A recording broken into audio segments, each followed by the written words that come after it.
አብርሽ እና ሄርሜላ ሚስጥር አወቀ። ምንድነው ሚስጥሩ የሚለውን በዚህ ቪዲዮ ላይ መነግራችሁ ይሆናል። እንግዲህ ቪዲዮ ሲጀምሩ ላይክ፣ ቻናሉ ሰብስክራይብ ማድረግ እንዳረሱ፣ ኮሜንት ላይ የገባችሁ ሩታ አንደኛ ሩታ ትችላለች፣ ሩታ ጀግና እያላችሁ መጻፋችሁን እንዳትረሱ ማለት ነው። እንግዲህ ሚስጥሩን ዘረጋግፎ ሴራቸውን ዘረጋግፎ ያወጣው ማን ነው? አቤል ነው የነ ሄርሜላን ሴራ ዘረጋግፎ ያወጣው ማለት ነው። እንግዲህ አቤል ለምን እንደዚህ ተናገረ?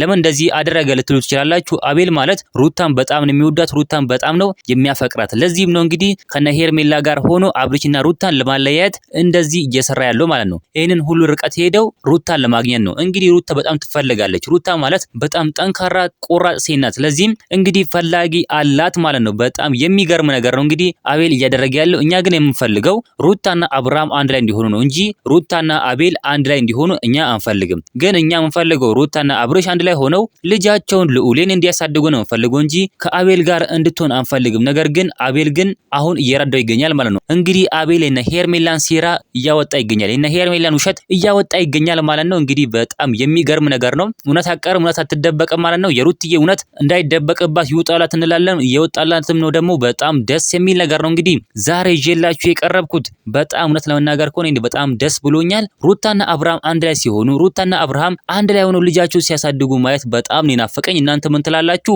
ሀሳብ አስተያየታችሁን ኮሜንት ላይ ማስቀመጥ እንዳረሱ፣ ቪዲዮውን ላይክ፣ ቻናሉ ሰብስክራይብ ማድረግ እንዳረሱ። በሌላ ቪዲዮ እስከምንገናኝ በያላችሁበት የዓለም ዳርቻ ሰላማችሁ ብዝት ይበልልኝ። ደህና ሁኑልኝ።